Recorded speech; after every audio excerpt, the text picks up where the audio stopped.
සමිඳුන්ගෙන් දෙසවනට.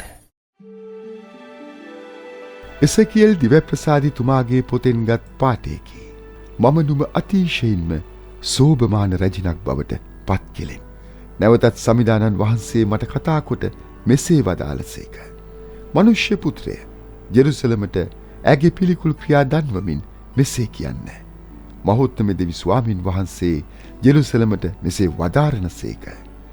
ආරම්භය හා උපත අනුව නුඹ කානානිවරුන්ගේ දේශයට අයිතිය. නුඹේ පියා අමෝරිය ජාතිකයෙකි. නුඹේ මව හිත්තිය ජාතික ස්ත්‍රියකි. නුඹ උපන් දවසේදී නුඹ උපන් කල කිසිවෙකු නුඹේ පෙකිනිවැල කැපුවේවත්, පිරිසිදු කිරීමට නුඹ වතුරෙන් නෑව්වේවත්, නුඹේ ඇගේ ලුණු කොහෙත්ම ගෑවේවත්, නුඹ හාන් රෙදි වලින් එතුවේවත් නැත. නුඹට අනුකම්පා කොට මේවායින් එකක්වත් නුඹට කරන පිණිස කිසිවෙක් නුඹ දෙස දයාවෙන් නොබැලුවේය. නුඹ උපන් දවසේදී නුඹ පිළිකුල් කරනු ලැබ නුඹ එලිමහනෙහි පිටතට විසි කරනු ලැබුවෙහිය. මා නුඹ ළඟින් යන විට නුඹ ලේවල වැතිර සිටිනු දැක. නුඹ ලේවල වැතිර සිටියේදී ජීවත් වී කෙතේ පැලයක් මෙන් වැඩෙන්නැයි මම කීවෙමි. නුඹද වැඩි උස් වී පූර්ණ වියට පැමිණියෙහිය. නුඹේ පියයුරු සෑදුනේය. නුඹේ ඉසකේද වැඩුනේය. එහෙත් නුඹ නිර්වස්ත්‍රව නග්නව සිටියෙහිය. යලිත් මම නුඹ ළඟින් යන විට නුඹ පෙම් බැඳීමේ වයසට පැමිණ සිටි බව දිටිමි.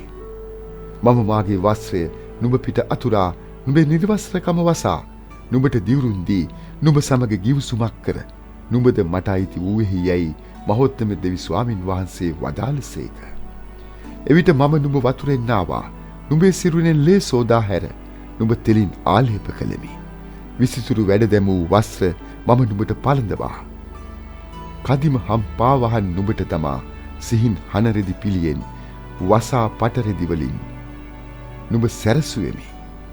මම ආභරණ වලින් නුඹ සරසමින් නුඹේ අත්වල වලලුද නුඹේ ගෙලවටා මාලයක්ද දැමුවෙමි.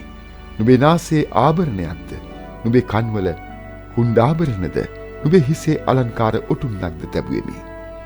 මෙසේ නුඹ රන් රිදී වලින් සැරසී සිටියෙහිය.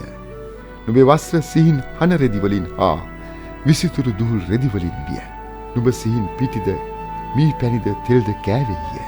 නුඹ අතිශයින්ම සෝභමාන වී රැජිනක බවට පත් වූයෙහිය. නුඹේ සෝබනකම නිසා නුඹේ යස ගොස දස දෙස පැතිර ගියේය.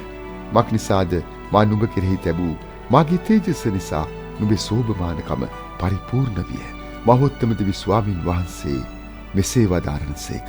එහෙත් නුඹේ සෝභමානකම පිට නුඹ විශ්වාසයේ තබා නුඹේ කීර්තිය වෛශ්‍යාකම් කිරීමට වාසියක් කරගෙන ළඟින් යන එකිනෙකා නුඹේ වෛශ්‍යාකමට පොළඹවා ගත්තේය. එහෙත් මා නුඹේ බාල කාලයේදී නුඹ සමග කළ මාගේ ගිවිසුම සිහිකොට සදාටම පවතින ගිවිසුමක් නුඹ සමග කරන්නෙමි. නුඹ කළ සියලු වැරදිවලට මම නුඹට කමාවන්නෙමි. එහෙත් නුඹ ඒවා සිහිකොට ලැජ්ජාවෙන් තවත් කට නෑර සිටින්නේය. මහෝත්තම දෙවි ස්වාමින් වහන්සේ මෙසේ වදාරනසේක. දේව වාක්‍යය නම් මෙසේය. ශුද්ධවර මතයුතුමන් විසින් ලියන ලද සුභාරංචියෙන් ගත් කොටසකි. නුඹේ සිත් දැඩිකම නිසා මෝසෙස් දී කසාදයට ඉඩ දුන් නමුත් පටන් ගැන්මේ සිට එසේ නොවිය. පරිසිවරු ජේසුස් වහන්සේ වෙතට පැමිණ උන්වහන්සේ වචනයකින් අල්ලා ගන්නා පිණිස යමකු විසින් කුමන කරුණක් නිසාවත් සිය භාර්යාව දී කසාද කිරීම නීතියට අනුකූලදැයි උන්වහන්සේගෙන් ඇසූහ. උන්වහන්සේ උත්තර දෙමින් පටන් ගැන්මේ සිටම ගැලවුම් කාර්යානන් පිරිමු ගැහැණු වශයෙන් මනුෂ්‍ය වර්ගයා මැවූ බව ඔබ කියවා නැද්ද? එනිසා මිනිසෙකු තම පියාද මවද අතහැර සිය භාර්යාවට ඇලුම් වන බවත් ඒ වල එකිනෙකා වන බවත් දෙවියන් වහන්සේ වදාළසේක. මෙසේ ඔහු එවක් පටන් දෙදෙනෙකු නොව එක්කෙනෙක් වෙති. එබැවින් දෙවියන් වහන්සේ එක් කළ අය මනුෂ්‍යාවෙන් නොකරේවායි වදාළසේක.